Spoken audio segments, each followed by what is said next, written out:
This is John Bush, broadcasting on the Conscious Resistance Network YouTube channel, along with my personal profile on Facebook. Today, we are going to be talking about agorism, also known as revolutionary market anarchism. We're going to be covering a lot of stuff that can be found in the New Libertarian Manifesto by Samuel Edward Konkin III. We're going to talk about counter-economics, which is essentially those activities that defy, avoid the state. Can also be summed up as black and gray markets. We're going to talk a lot about strategy. Something that's always interested me is Fred here is saying there's no audio. Can anybody hear me? Check 1, 2. Let me know if you can hear me or not, ladies and gentlemen. We're going to be talking about how to get from here to there. Perhaps there's no audio going on. Let me check on my own here. Can anyone hear me? Let me know. Let me know if you can hear me. Let me know. We're going to talk a lot about... No, I think we're good. So, all right.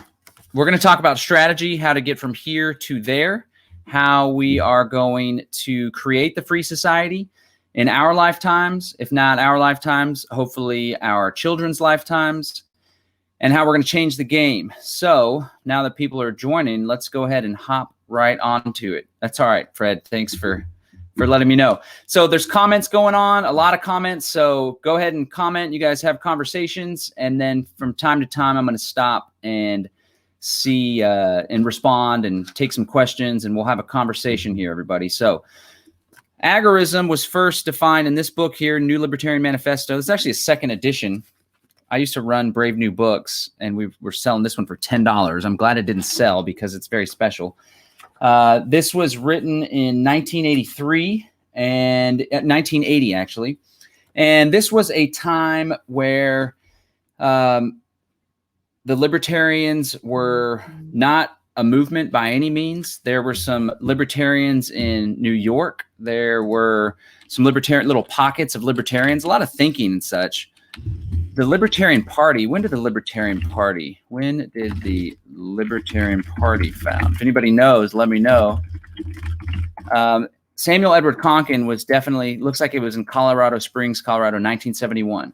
So there was these movements, there was a lot of intellectuals, there was a lot of debate clubs, and then the Libertarian Party was founded, and they wanted to go revel in some politics. Well, there's a guy that was involved in a lot of these groups, Samuel Edward Konkin, and he was kind of fed up with it. And he realized that we need to do things differently, more radically, strike the root in order to get from here to there. And so he came up with this strategy of agorism. More than a philosophy, the philosophy is consistent libertarianism.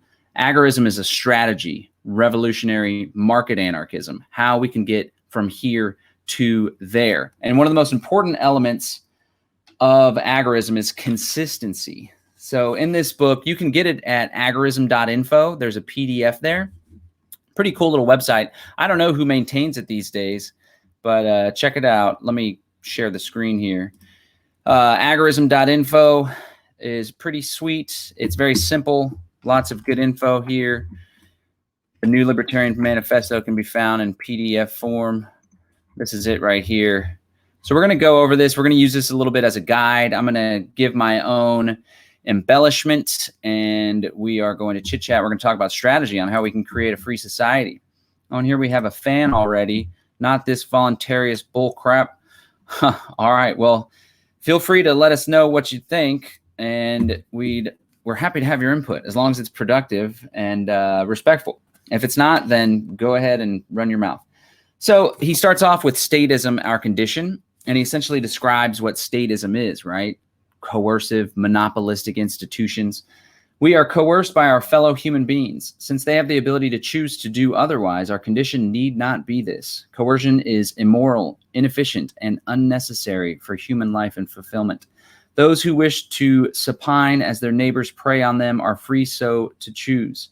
This manifesto is for those who choose otherwise, to fight back. To combat coercion, one must understand it. More importantly, one must understand what one is fighting for as much as what one is fighting against. blind reaction. So he talks about coercion. He talks about statism. And I define coercion as the threat of violence, where people are forced, so to speak, into doing things against their will. And of course, coercion is the mechanism that the state uses in order to control people. The state uses straight up violence, where, you know, picture the cop beating someone's head in, being dragged off, being put in a cage.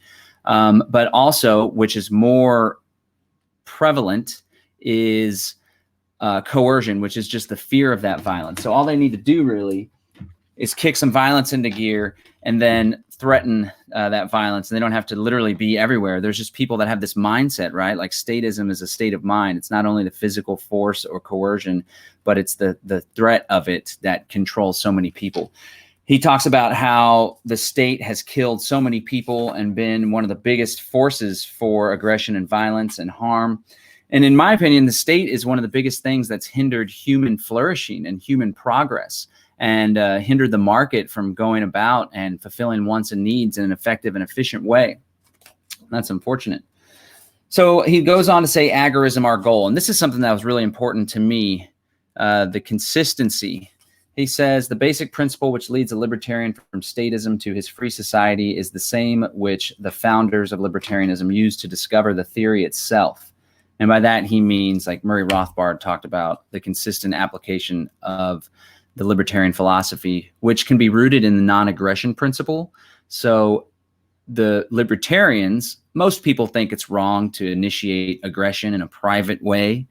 But the libertarians say we need to apply that ethic consistently to the state as well, whereby it's wrong for the state to initiate aggression as well. And that's a large part where libertarians diverge from all sorts of groups, whether it's conservatives or liberals or even other radicals. They're okay with the state using coercion or aggression in certain areas, right? And then you even have like the night watchman state that say the role of the government should be to protect life, liberty, and property. Well, that wouldn't be consistent with the idea of human ownership and sovereignty, that we own ourselves. We have control over our own destiny. If we're not going to be aggressed by others, we shouldn't be aggressed by the state either, whether it's public or private aggression. And of course, one of the big challenges is it's a lot easier to point out to people that it's wrong or unethical for individuals, non-state actors, to use aggression. But it's difficult because the statists, the law enforcement officers, the politicians, they have a veil of legitimacy. So whenever there's a private person attacking you or trying to mug you and you fight back, everyone's like, oh, wow, that was great. You stood up to that guy, or other people will come and help.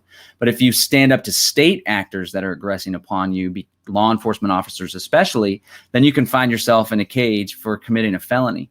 So the libertarian philosophy is the consistency between humans. And then again, like all the deductions from first principles, like I own myself, therefore I have a right to own the fruits of my labor, therefore I have a right to protect that, a right to protect that against other people, public and private, right? And so what Konkin says is that the consistent application of the theory of libertarianism to every action the individual libertarian takes then creates the libertarian society.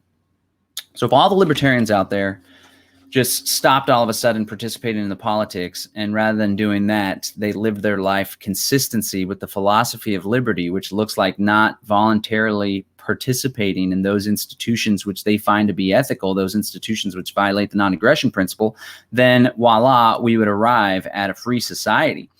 And that's easier said than done. And I think Derek Brose, who started the Conscious Resistance, is a damn good example of someone that's doing their best to live in a totally free way.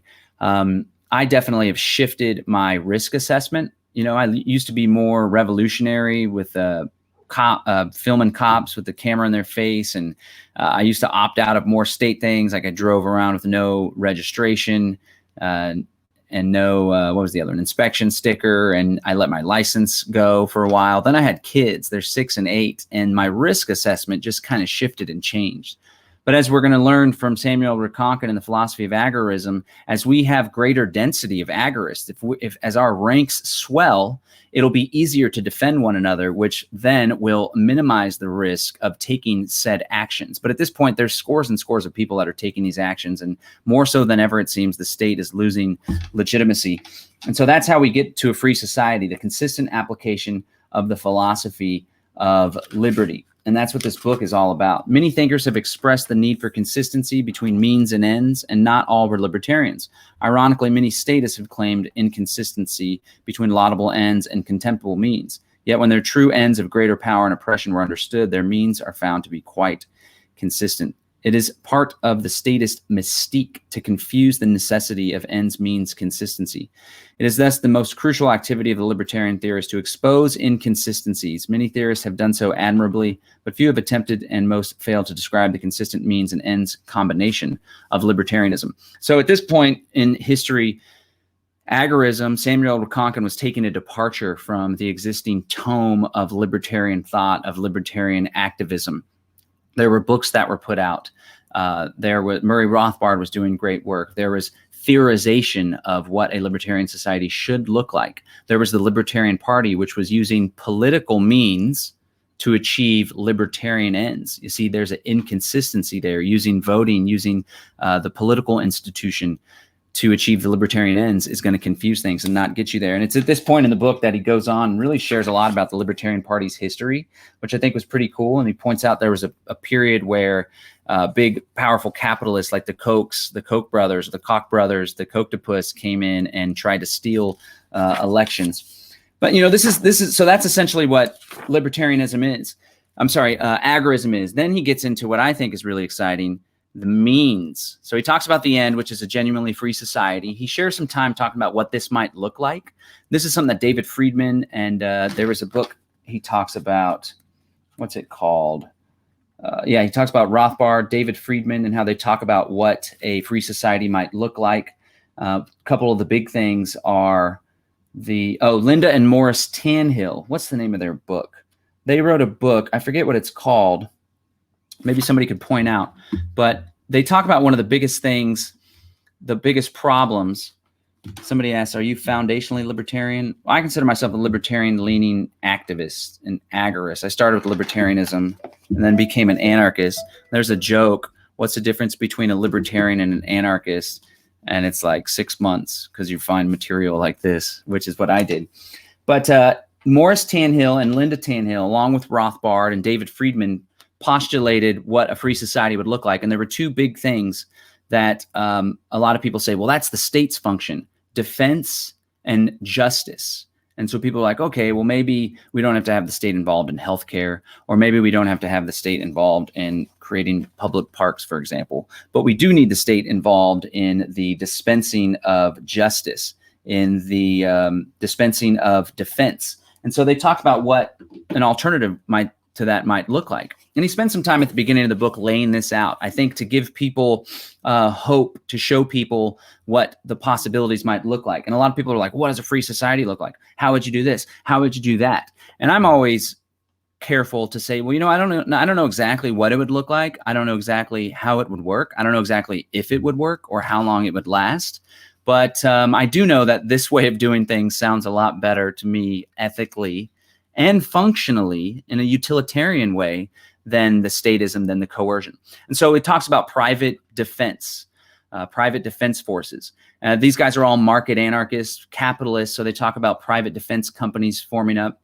But I also always point out there's a lot of anarcho-capitalists, and I appreciate capitalism, but really I'm a free market guy. And he talks about free market being the sum total of all human voluntary actions. That's what the free market is. And so I often like to talk about voluntary exchange or free market activities, although the free market terms have been bastardized, because I try to reach a lot of people that are left radicals, left socialist leaning radicals, not like shitty progressives, that, you know, want to have big companies and the state help everybody. But the more radical types, I try to coalesce with them in my history of activism.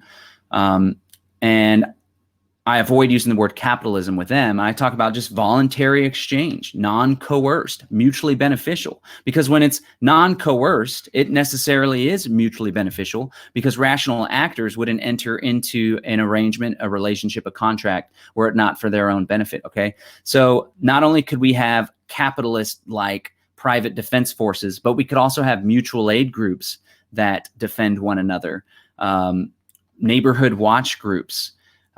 There's a lot of this going on. Like the Black Panther Party, for example, was a left organization that had leftist means and leftist ends, and they formed their own defense groups, and they would patrol neighborhoods that were oppressed by the cops, African-American communities.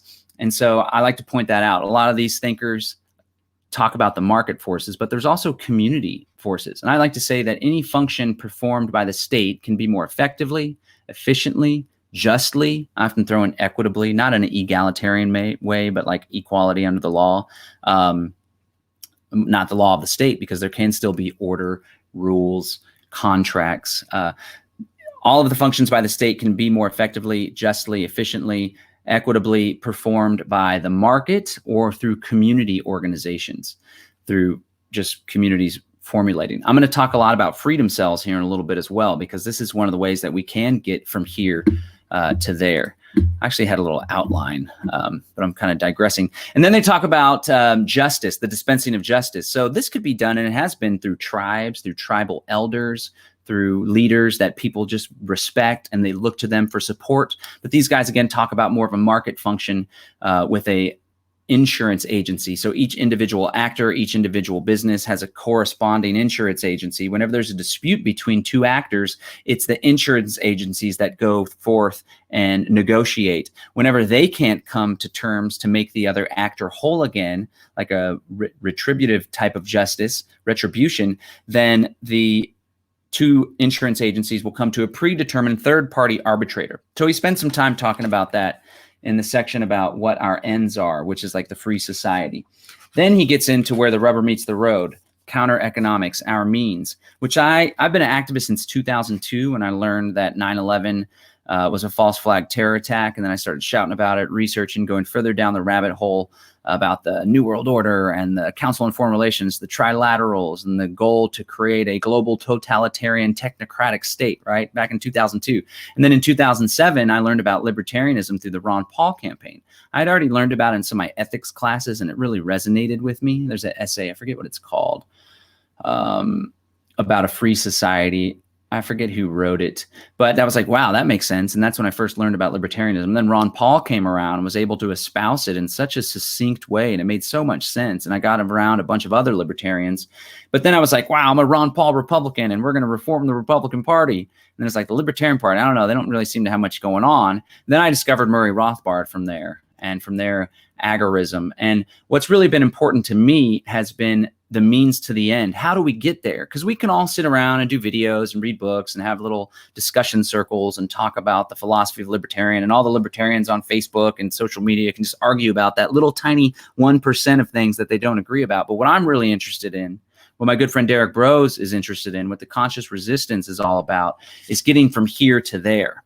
In fact, one thing that the conscious resistance adds that a lot of the agorists don't, a lot of people don't, is that internal self-work, that shadow work, right? So you got like black markets, and then you have dealing with the shadow internal self.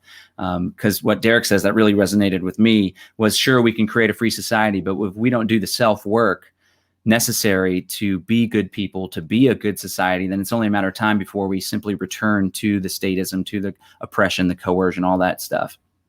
But what's really been important to me is how do we get from here to there, the solutions. And that's where counter economics comes about. So before I get to that, I'm just going to go through some of these comments real quick, and then I'll get back onto it talking about counter economics. We got Ken Shikanji that must type really fast and really likes to say a lot. Agorism isn't consistent with market anarchy.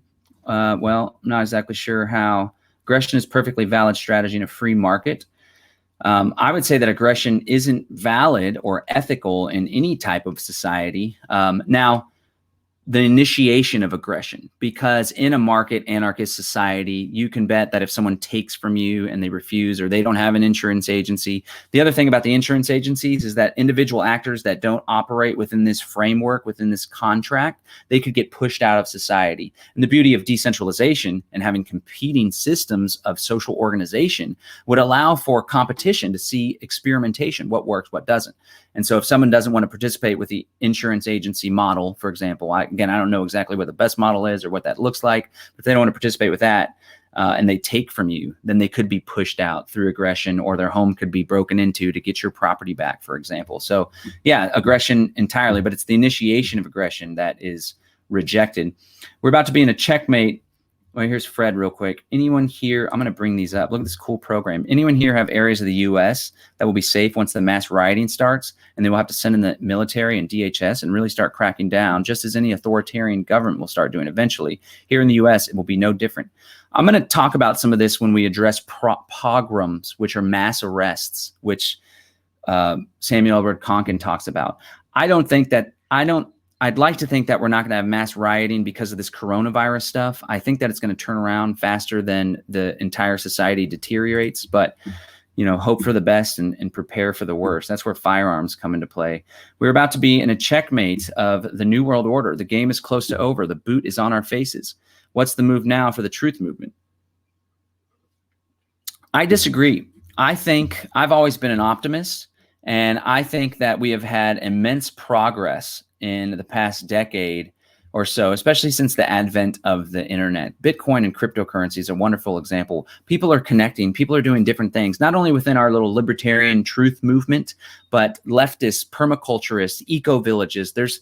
People are recognizing that the existing way of doing things, whether they think it's because it's destroying the environment or whether they think it's unethical because they subscribe to the non-aggression principle, people are recognizing the state in many ways is the best player on our team because they're boondoggling so much. I mean, look at the NSA leaks and the Edward Snowden stuff and Chelsea Manning. Like, the state is really quickly losing its legitimacy, and it's going to get worse before it gets better. But we now have the means to organize, to communicate, to broadcast transmissions like this. Also, I want to point out, and I learned this from Murray Rothbard, when you take into consideration how bleak and how tyrannical things were just some 300 to 400 years ago, in the Middle Ages, when people were literally being drawn and quartered, when heads were being put in stakes for everyone to see because you simply spoke out against the king or didn't go along with the king's edicts. It wasn't very long ago when we lived under the divine right of kings, that everyone thought government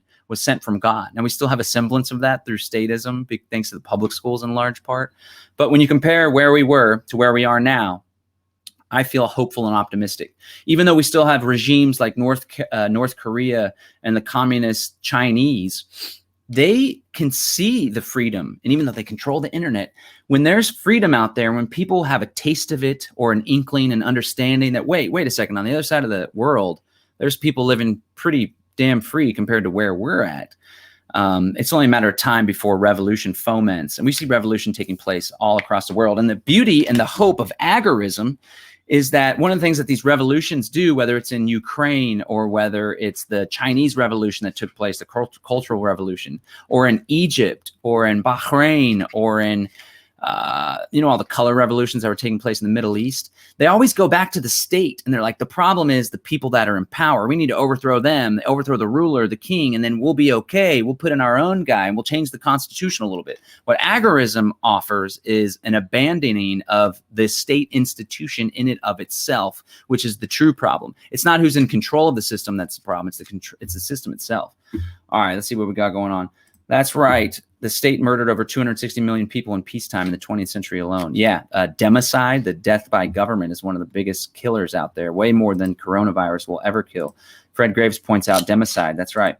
There are no rights in a free market. Well, we're just going to disagree on that. How many people are watching? It looks like 48 people are watching live right now, Christopher. You guys share this if you're watching me on my personal stream on Facebook or on YouTube. I don't know how you can share on YouTube, but Christopher thinks the state is great. Why is he hating on the state? Well, I'm a libertarian who subscribes to the non-aggression principle, and I think it's unethical for individuals, the people around me in my neighborhood, friends, family, to initiate aggression. that includes spanking children, because that's the initiation of aggression. I also think it's wrong for the government to initiate aggression. And I think the government initiates aggression in mass, and they get away with it because they have a veil of legitimacy. So that's to answer your question. Telling the truth about the state is hating. Okay. I'm not sure what that's referencing. Voluntarists are doomed. Man, you're going to be sorely disappointed. HR 2881 needed for the cryptocurrency going to be forced upon you. Yeah, there's a lot about this digital dollar. I don't know that it's going to actually be cryptocurrency. I just saw that it's going to be digital. But the beauty of cryptocurrency, even if they try to regulate Bitcoin, there's also XMR, also known as Monero, that can't be regulated. That's the point of it. The state is great. Are people joking? People have this stupid ego-bound fantasy about shooting their way through the revolution like a cowboy movie. We need professional help. Reference to Carnation Revolution in Portugal. I definitely don't want to shoot my way through anything. And I remember there's a quote by Thomas Jefferson that says, what does he say? He says that the tree of liberty must be watered with the blood of tyrants every couple generations. That doesn't sound like a good idea to me. I don't want to have to go take up arms and engage in revolution. I don't want my children to have to do that. I don't want my children's children. There's another way. And a lot of those revolutions take place because they're fighting for the existing power. They're fighting for a office. They're fighting to take over the reins of government. And that's what we ought to avoid. And that's not the revolution that's talked about here in the New Libertarian Manifesto. All right. I'm going to get back to it. All right. So counter economics. How do I take this little quote off? I'm using a program called StreamYard if anybody likes it. Counter economics is the means. And so Samuel Edward Konkin he takes a broad definition of counter economics. A lot of people define it as black and gray markets. Konkin defines it as the actual practice of human actions that evade, avoid, and defy the state is counter economic activity. So this broadcast in itself is counter economic because we're defying the state. But to be more specific, gray and black markets are what I like to talk about when we talk about counter economics. Black markets being those activities that are expressly prohibited by the government. For example, in many areas, prostitution or selling illegal drugs. That's starting to change in the case of cannabis. Gray market activities are doing those activities that require permission or permitting from the state, but you're doing them anyway. That's a gray market activity. And what Samuel Konkin talks about is engaging in the counter economy, doing these gray and black market activities, forming these organizations that can see the dissolution of the state, that can defy the state, that can avoid the state. Anybody that cheats on their taxes, some people that don't pay their taxes at all, but people that do pay their taxes and they hide this there and they avoid that there and they write this off, that would be considered counter economics. And one thing that he talks about as an educational approach to spreading agorism, and this is something that I adopted way early on. For example, as a libertarian, we would unschool our children, which was like child-led learning where you find out what their interests are. You don't have necessarily a top-down approach or a curriculum. And so as libertarians, we would bring the philosophy of libertarianism to the unschooling community. And as unschoolers and peaceful parents, we would bring that philosophy to the libertarian community. Because believe it or not, again, back to the consistency in means and ends, there's a lot of libertarians that subscribe to the non-aggression principle, yet they spank their kids, which is in violation of the non-aggression principle, right? That's a controversial thing, apparently. So we would bring the philosophy to, and then, you know, so on and so forth, like the gardening groups and the permaculture groups. And this is something I try to do now.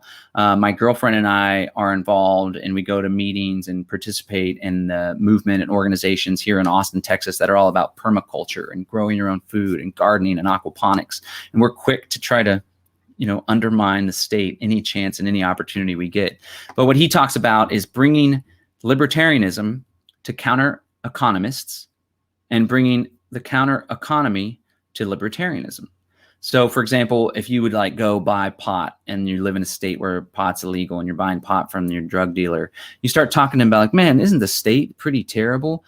The reason why the state exists is to coerce people and to control and plunder people, you know? And the thought that you could be put in jail for selling a natural plant. What do you think about that? So you're talking to the counter economist. He doesn't know, he's a libertarian, he's a counter economist, but he doesn't know about the philosophy, right? He lives libertarianism. Just the same, you have all these libertarian party people that like to put on suit and ties and go be important and get elected and nominated within the party, their own little fiefdom. And I'm not a huge, I respect and am friends with a lot of people that are involved in Libertarian Party politics, but I personally think that the Libertarian Party in large part is inept and spends so much time spinning their wheels and arguing and debating when in reality, it's like, what has the Libertarian Party done for my liberty? I haven't seen the Libertarian Party in many respects reduce the size and scope of government, which is what should be its goal. So you bring the counter economy to these libertarians, like, oh, you're libertarian. Oh, you like Ron Paul. Oh, you're in the Libertarian Party. Well, have you heard about the counter economy, which is a way that we can genuinely create alternatives? So that's the means, counter economics. He talks in this part about creating an underground economy. And I wanted to point out here, which I think is pretty cool, the black economy, as it's called here. Check it out. This is an article on the balance, and it talks about global financial integrity estimated the maximum that illegal international trade made in top sectors. So these are the top sectors of international black market activity: counterfeiting, drug trafficking, illegal logging, illegal mining, illegal fishing, crude oil theft, illegal wildlife, trafficking in cultural property, organ trafficking.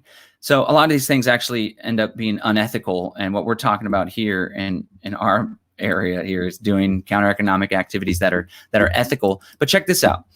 This article talks about Investopedia, right?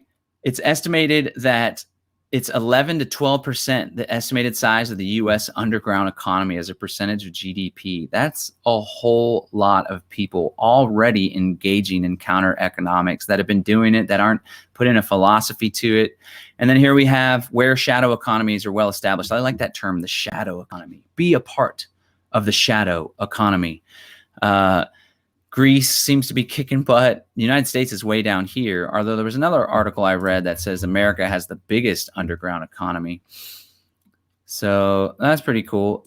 Key takeaways: the underground economy includes any paid work or transaction that is not reported to the government, is therefore not taxed. That's the essence of counter economics. During economic downturns, the underground economy grows as more workers unable to get legitimate jobs turn to working off the books. Countries with high level of taxation, government corruption, and regulatory barriers tend to have the largest underground economies. So, you know, in these times with the coronavirus and stuff, going out for a non-essential activity, if you're in a lockdown, a shelter in, that would be an example of agorism. Another example would be 3D printing a ventilator piece of equipment, even though it's not FDA approved, right? Or helping someone with some sort of underground or natural treatment that's not approved by the FDA. In many ways, Kratom, which is the business I'm in, mybraveBotanicals.com, get a free ounce at bros.freeounceofkratom.com. It is counter-economic because it defies the state. They don't want people taking this, consuming this, benefiting from this. It's illegal in 6 states. It would definitely be counter-economic activity if you were in one of those 6 states, like Alabama, for example, and you were buying or selling kratom. In a little bit, I'm going to talk about cartel groups because that's an example of hardcore counter-economic activity, but they're doing a lot of nasty stuff, so that's not cool, man. All right, let's get into the section, which I really appreciate, where he talks about the different phases of counter-economics. I have some notes here. Let me make sure that I'm doing all this stuff. You know, a great way of educating people is showing people, not just talking about it, philosophizing, but showing people the counter economy at play. And a great example, everyone's like, anarchism can't work.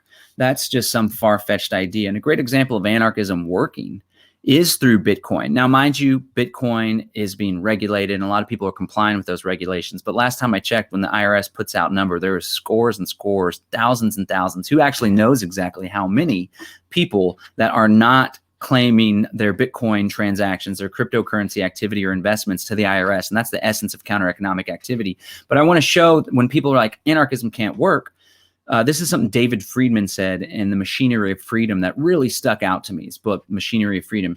He said, educating people, you know, theorizing, conceptualizing is one way to educate people, but showing people is another way. And I think pointing out cryptocurrency when they're like, no, that can't work. It's like, oh yeah, well, a decentralized non-government, non-state, peer-to-peer network has emerged, and it is global in nature, and there's no central authority using coercion in order to ensure its efficacy, in order to ensure that it operates justly, right? Now there's people ripping people off, so on and so forth, but the institution itself is total agorism, total freedom, and it works, and it's a beautiful thing. Another example is a neighborhood watch group, or what the Black Panthers would do. There's new Black Panther groups that are doing the same thing, arming people, defending one another against private crime and public crime alike. And of course, defending against public crime is a lot more risky. All righty. At this point, I'd like to talk about, okay, let's just talk. So there's this cool part in the book where he gets into our strategy, revolution, which is whatever, you don't need to see it.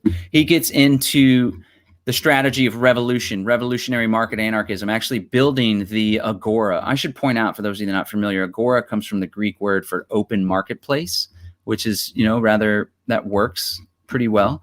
And so he talks about revolution, our means, what does he say? Our strategy is revolution. And so the idea is that we agitate, we encourage people to become agorists. We encourage people to get involved in the counter economy.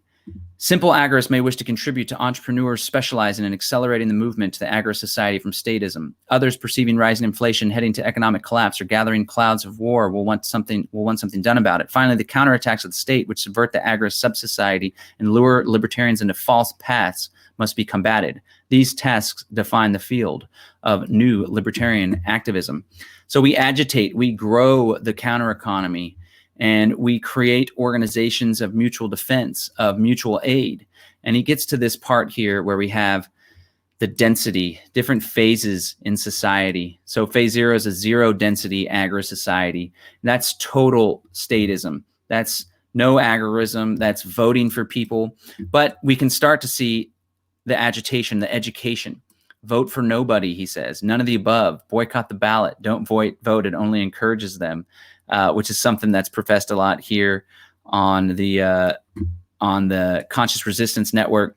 Although Derek ran for mayor, which I didn't have a problem with. A lot of people were like, Derek, you ran for mayor. You've been saying not vote, so on and so forth. But at the end of the day, it's like, man, he's getting the message out. He's putting 5G on the map. He's building his following. He's building his network. So who gives a damn at this point? I used to be all like, we got to be 110% consistency, and I had my nose in the air. But it's like, man, the enemies of liberty sure are attacking us at every single junction. So it's like death by 1,000 cuts. We might as well do our own thing and try to hit them from every single opportunity we get. So he goes into a low dense. So that's not actually where we are right now. I think in many ways we have low density agorism.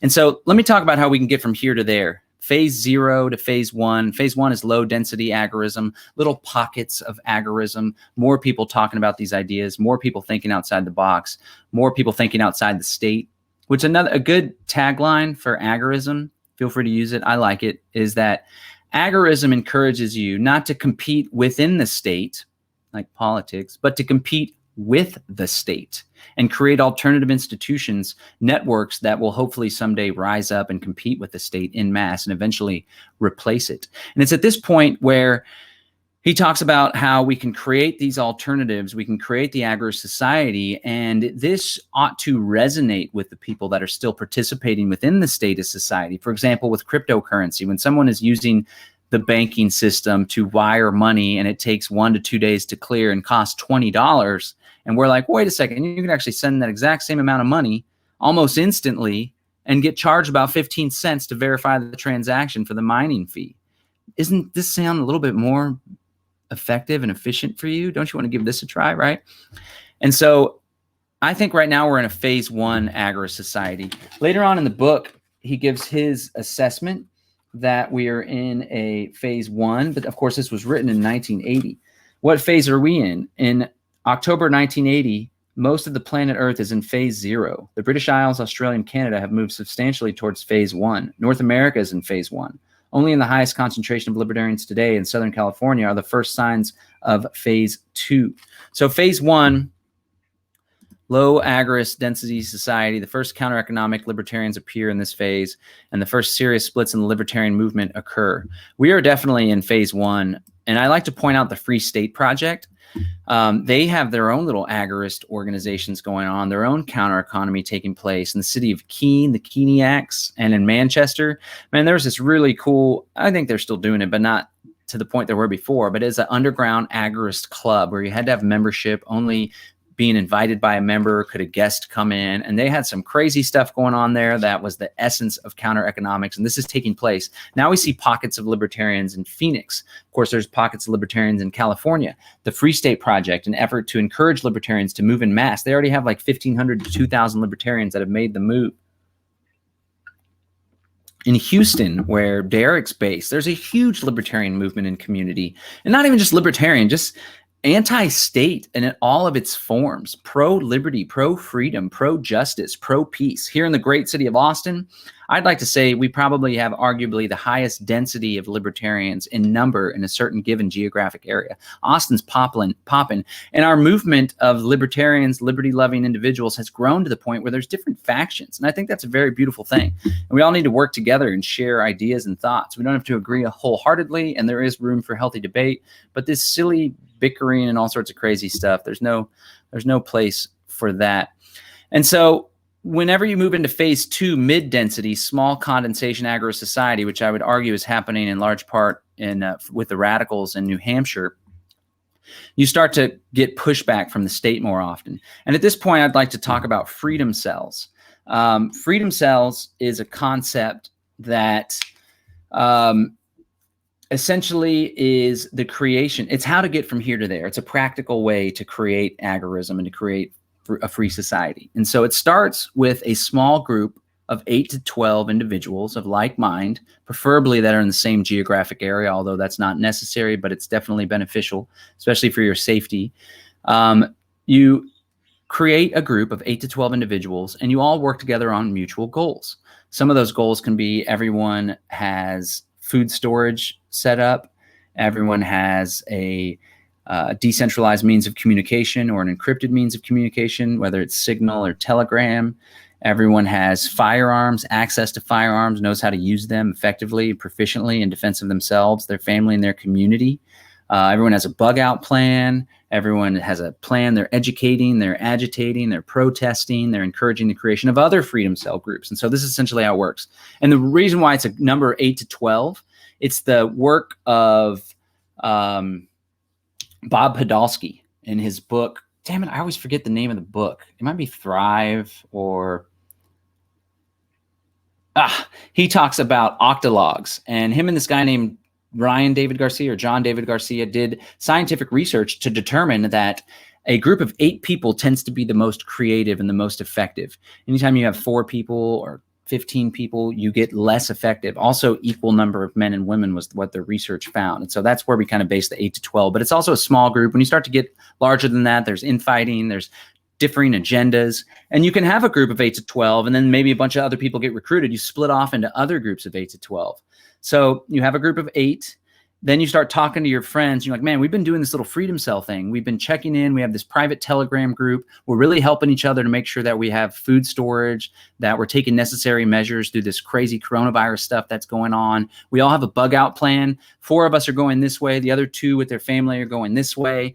And it's really working well for us. You should consider creating your own freedom cell. So now you have another group of 8 to 12, and they're like doing all this cool stuff these groups are doing. They're working together. They're not as united and they're not as dedicated to one another as the individual group of 8 to 12, as the individual group of 8 to 12, but they're also united with the larger group. Then you keep agitating. Let's use the word 10 to make it simple, right? And so I'll just do a little, show you what I'm talking about here. So let's say, these are my notes. Don't look at them, it'll spoil the fun. Let's say we have a group of 10. Let me zoom in for you. We have a group of 10, a freedom cell group. Then they agitate for the creation of another group of 10. They agitate for the creation of another group of 10, and so on and so forth, right? So now we have these groups. Let's say you don't get all the way to 100. 100 is the easy way to do it. Actually, we are going to get all the way to 100. 10, 20, 30, 40, 50, 60, 70, 80, 90. 1, 2, 3, 4, 5, 6, 7, 8, 9, 10. So you have these 10 groups of 10. And the groups are at their core are dedicated to one another, the 10 members here and the 10 members here. But they also form a group of 100, and they're dedicated to the group of 100. So for example, let's say shit hits the fan and this group, they run out of ammo. So they're like, hey, network of 100, we are out of 9mm ammo. And this group over here is like, man, we are such firearms crazies. We just stocked up on a whole mess of firearms. So they share it with them right here. Then you have your group of 100. So this is the group of 100 here. This group of 100 has been out agitating and forming other groups of 100, encouraging the formation of other groups of 100. 1, 2, 3, 4, 5, 6, 7, 8, 9, 10. And so now this group, all these 10 groups of 100 form up, and they have, so this I call the inner cadre. This I call the, I don't even remember what I used to call it, man. In fact, this strategy I came up with, I don't know how many years ago, and I would give speeches and do podcasts and stuff. And then I had kids and kind of went inward and focused on a lot of self-growth and doing a lot of work. And then lately I've been focusing on entrepreneurialism. So my family never lives in poverty again, because I lived in poverty for some time and it was not good. Things are doing much better now. But it was amazing because Derek Bros took this idea and was like, hey, man, that John Bush guy, that's a great idea. And he took it and ran with it and like built this website, freedomcells.org, which I invite you guys to check out, please. And you can sign up. He started giving speeches about it. He just was all over the place. And he took the idea and spread it in a way that I never would have been able to. So I am eternally grateful and such a fanboy of Derek Bros for doing that. Take a look at these groups, and just to have this concept in my mind that I spoke about at speeches and wrote a little paper on and did some podcasts. And then Derek Bros went and made it freaking happen. And look at this. So this isn't just an idea, guys. This is counter economics. This is the phase 2 density agorism taking place right in front of our very eyes. The Cradle of Liberty, there's different groups: Vermont Freedom Cell, Tulsa, Oklahoma, Southwest Missouri, Agorist Land, Thailand. How cool is that? Jacksonville, Florida, Freedom Cell UK. Look, some of these have their own, there's already 11 people.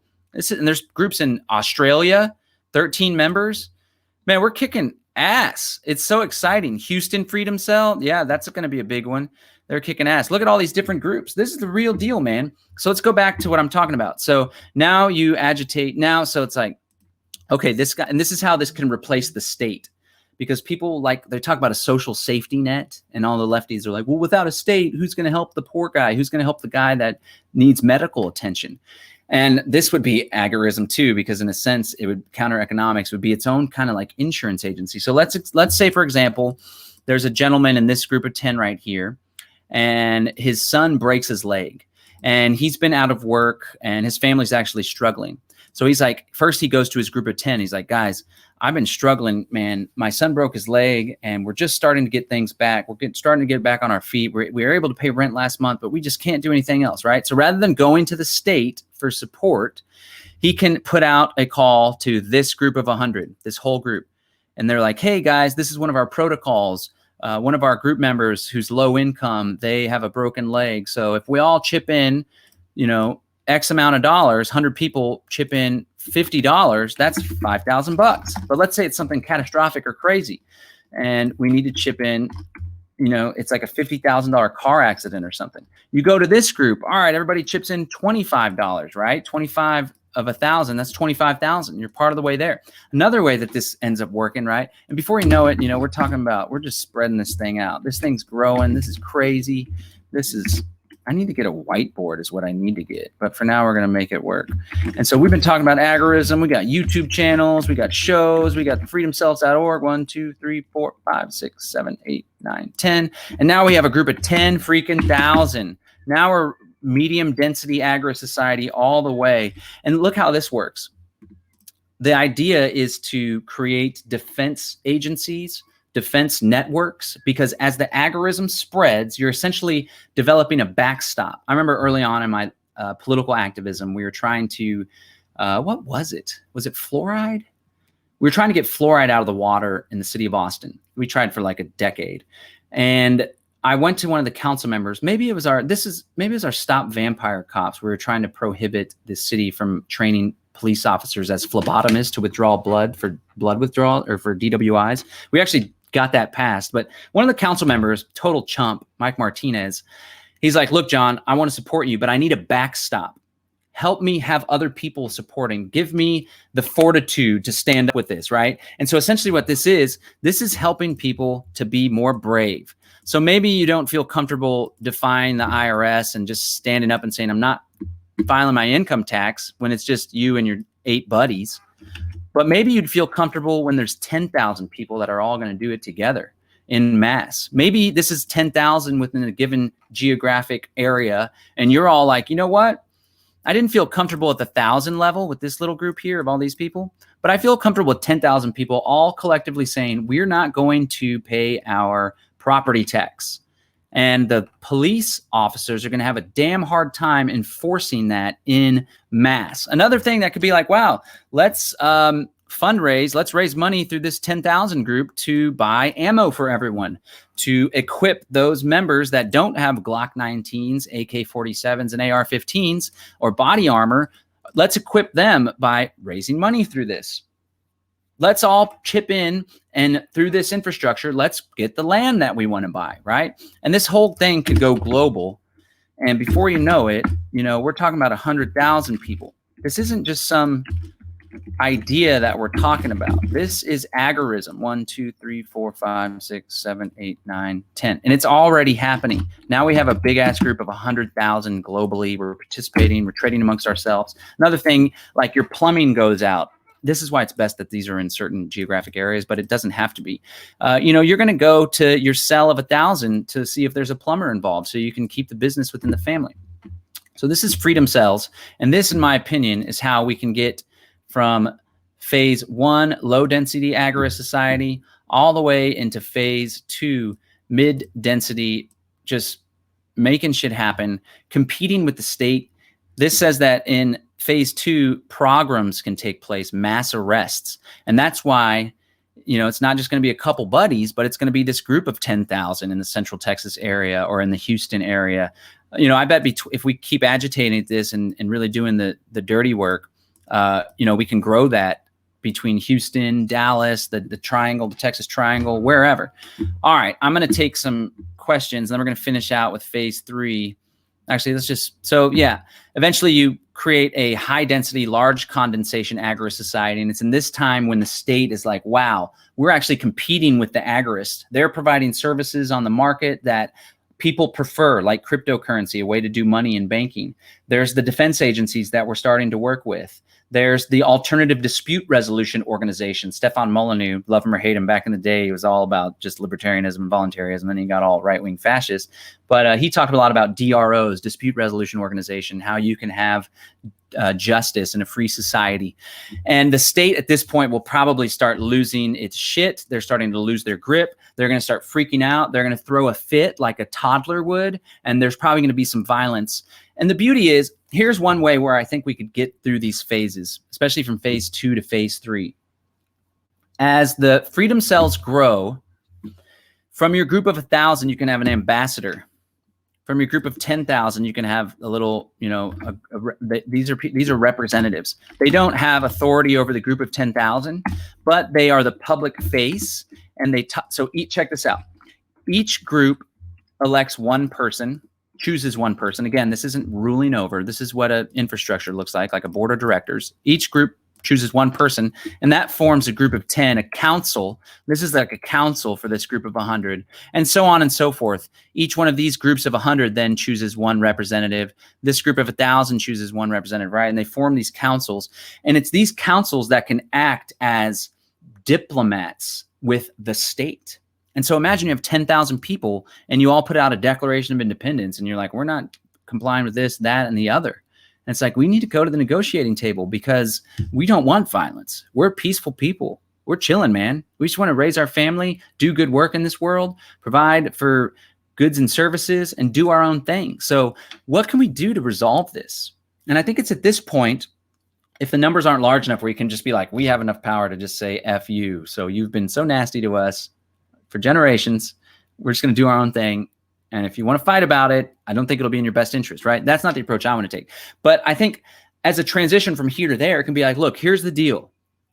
We are no longer complying with A, B, C, and D. We own our property. We don't want to pay a tax for it. We don't want to participate in the health and human services or your medical fraud establishment, Obamacare, whatever. We take care of ourselves through allopathy, naturopaths. We have our own team of doctors and our own facilities now, for that matter. We definitely don't want to pay the income tax to fund the war or the state. But you know what? Maybe we'll make a compromise. Because we do business and because we exist, this is why little eco villages make this easier too. But because we do business and we exist within the existing infrastructure, we'll still contribute to the gasoline tax because we use the roads and you guys use a lot of that money for the roads. Or we take our children to the beautiful state parks, so we'll pay the fees when we get to the state parks, but we're not going to pay for A, B, and C. I don't know. I think that could be a way where we get from here to there.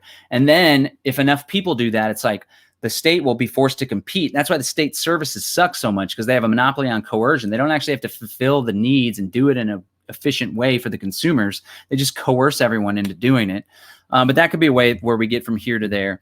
Eventually, as Konkin points out, we get to a beautiful point where we have a phase 4 agorist society with statist impurities. And this is where the state is the exception.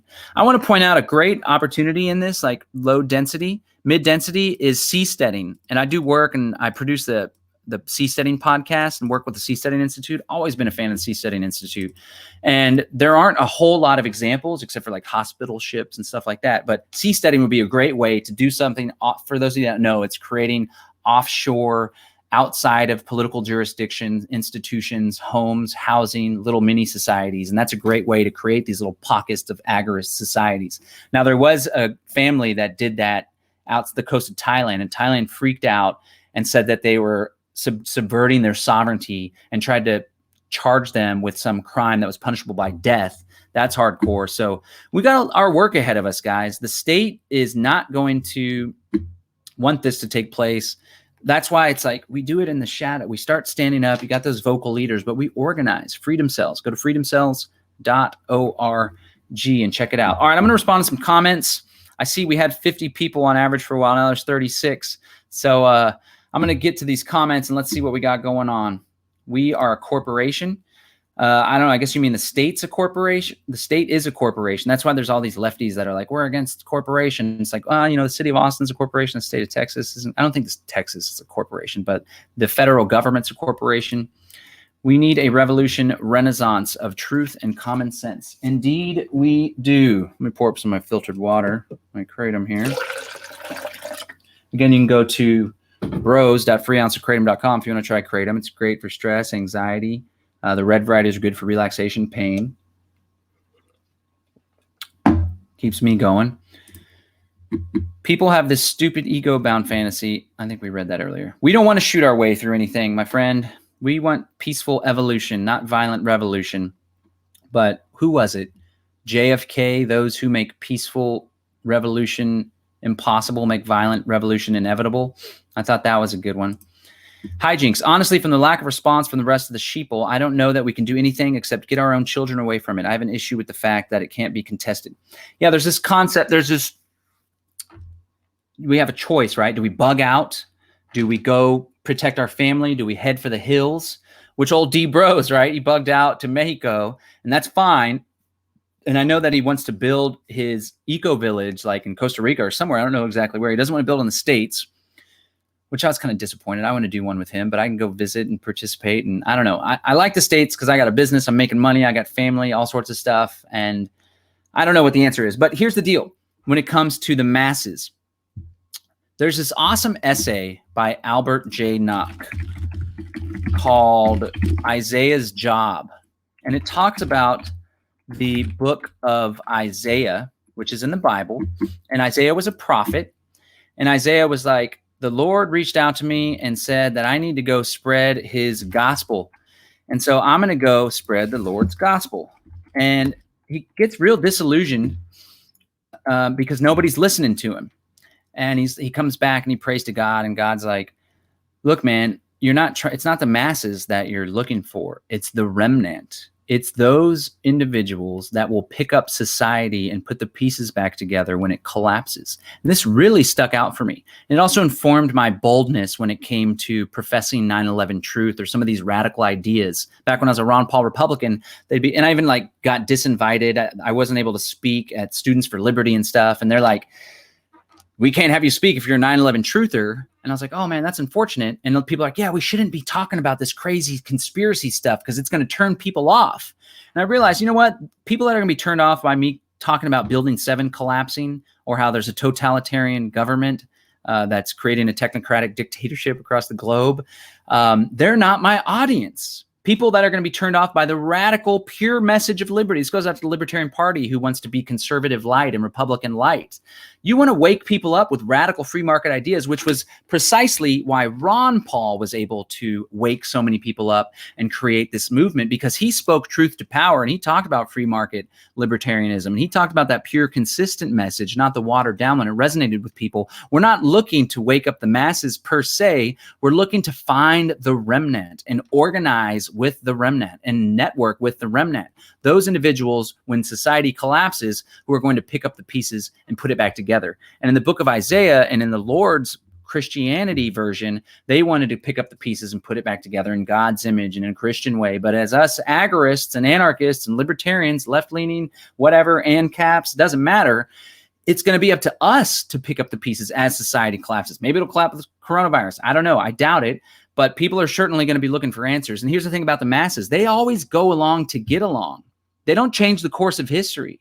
They follow the thought leaders, right? So if we can agitate enough, we can slowly start picking off from the fringes of society to join our ranks. Pretty soon, the masses will be like, that's what Samuel Reconkin talks about in the New Libertarian Manifesto, too. As we reach phase 1, phase 2, people will be like, wow, they're doing some cool stuff. They're not like breaking the necks and cracking the batons on people in Black communities. They're not stealing from other people in order to fund their operation. People are voluntarily giving money to the operation. So forget about the masses. If you feel it necessary to run for the woods, go with your gut, protect your family first and foremost. But I think there's a lot of opportunity ahead of us. What else do we have here? Oh, Paul Chermick.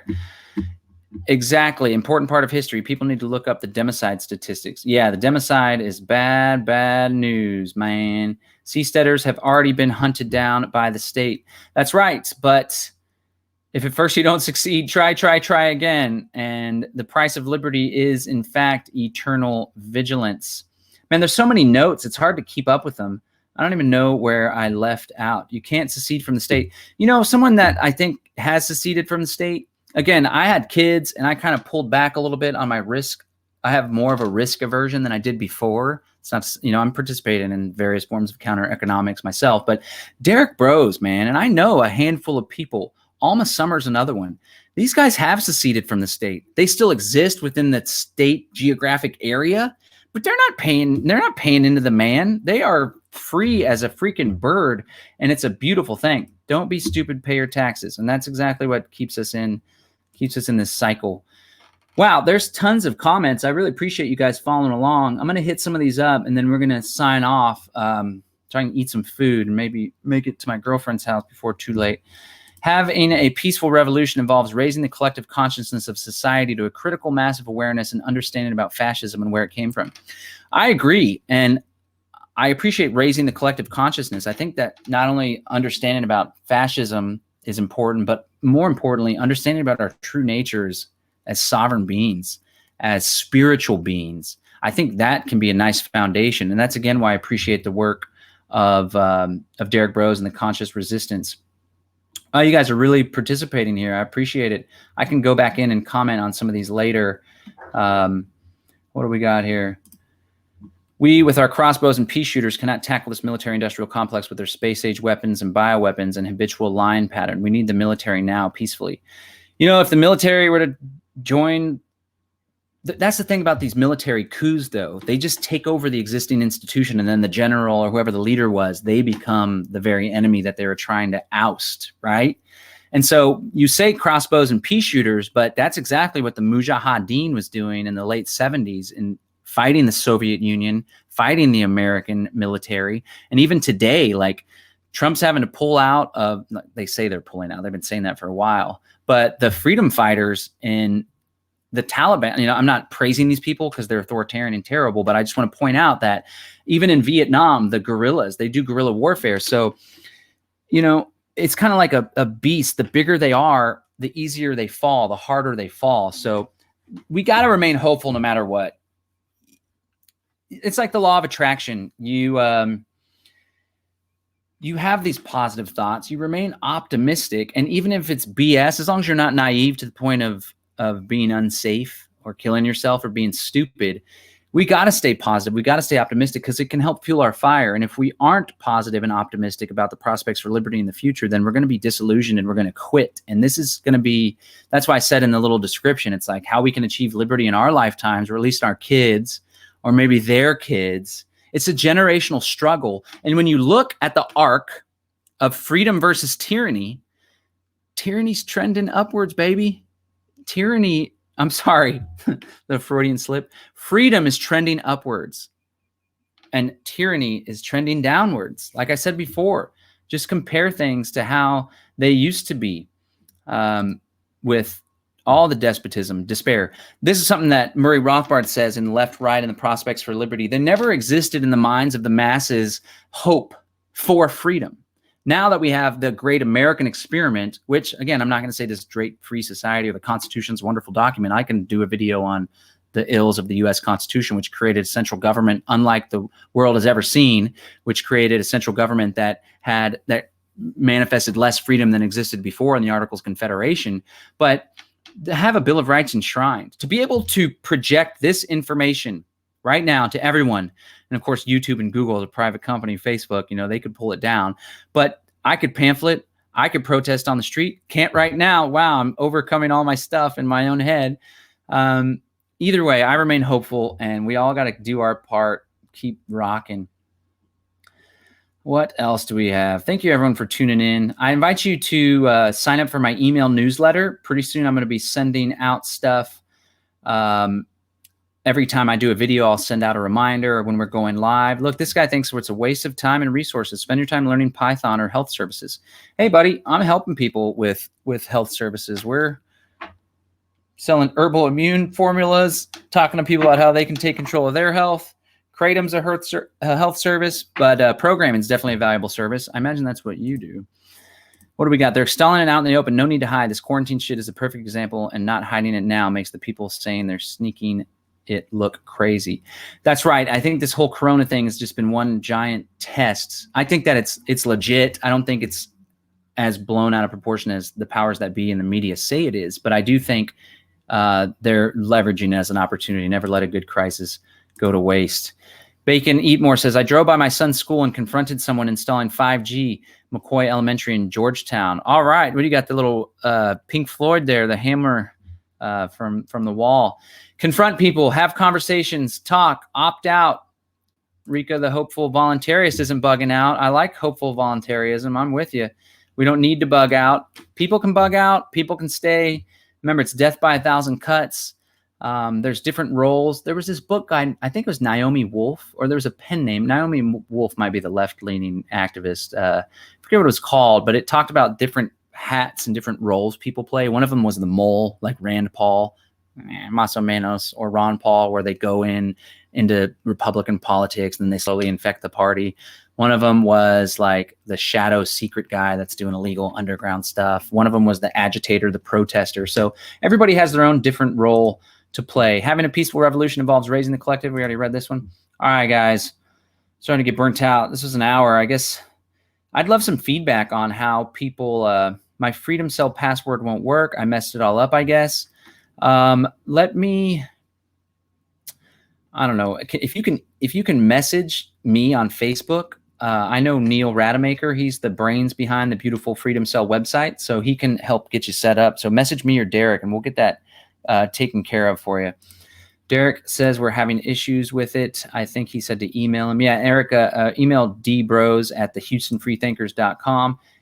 A person with a kid's leg broken needs to get a loan. Wouldn't it be better to get your loan from your Freedom Cell network rather than getting it from the bank? just the same. And in fact, you could charge interest that goes to benefit the individuals that contributed the money, that put the money up. We don't need to rely on the banks when we have our own networks. All right, people, let me know what you guys think about the length of these. Would you guys rather me do quick 20-minute I can't do a 5 to 10 minute. I have to write it out or read it. I always go on these long rants. But let me know if you appreciate in the comments the lengthier stuff so we can be a little more thorough. This is True News, baby. And Paul's a wonderful example of an agorist. And this guy spent a lot of time. I don't know if he's down there now. I think he's back in Acapulco in Chiron, which is a great example of a dense area of a bunch of agorists that are defying the existing status quo.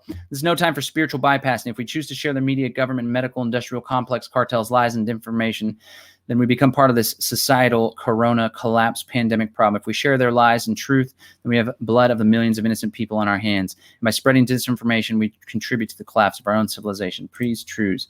Yeah, let's raise the consciousness. Let's speak the truth. I do think that there's cause for concern with the coronavirus, but mainly for susceptible populations, not everybody. I think people that have a good immune system will be just all right. Have you looked into common law courts? Yeah, I was close with Schaefer Cox. Maybe people are familiar with him. Check out freeschaefercox.com. He was organizing militias. They had their own common law court and council. And the FBI set him up and trapped him, and he went away. But yeah, I'm familiar with a lot of I like to call that the Patriot movement, where it's like admiralty law, UCC stuff. There's this whole school of thought, common law courts. That's a perfect example of agorism. They're not libertarian and cap style agorists, but they're agorists nonetheless. And that's already taking place in the Patriot movement and the militia movement. They, especially the militia movement, have their own defense organizations already all over the place. Evo utilitarianism. You have to tell us more about what that means, like evolution, utilitarianism.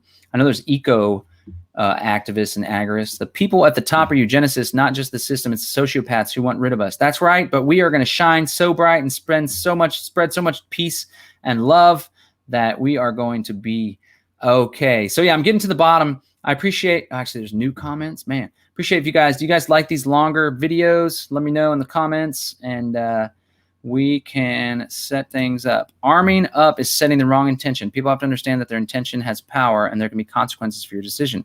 This is not Samson and Goliath, lasers from space. I hear you, but again, I point out, what's happened in Afghanistan and what happened in the Vietnam War. And not every, people can take the Gandhi approach or the MLK approach or the Jesus Christ approach, but there's this expression, it's better to have a gun and not need it than to need a gun and not have it. Citizen Deb says, lengthy is better. So much stuff going on. Listening to the whole all at once will happen, but it's good to having more time to be able to find you live to connect. IRT in real life. All right, guys, this is John Bush talking about agorism. There's some of the themes. I invite you to subscribe to the newsletter down there. Check out agorism.info. Check out freedomcells.org. As we pointed out, man, there are groups in your area, possibly. There's a map even on this website. Let's check it out, guys. And apparently there's a problem with the login, so just bookmark this. Come check it back out. This is what I'm talking about. Samuel Edward Konkin, he wrote about this before this existed, before these networks. Look at this. This is a global network of agorists, liberty lovers that aren't just talking about freedom or going to the state Libertarian Party convention. They're getting down and dirty. And then again, you go to agorism.info, where you can get the new Libertarian Manifesto. And yeah, we've been going for an hour and 12 minutes. I'll have guests on in the future. This is a Live Free Now show. I didn't even say it. Need to brand it more as Live Free Now. John Bush signing out. Thank you so much, everyone, for tuning in. Peace and freedom. I am out. Stay free, live free, be hopeful, be good to one another, love one another. Most importantly, love yourself. See ya.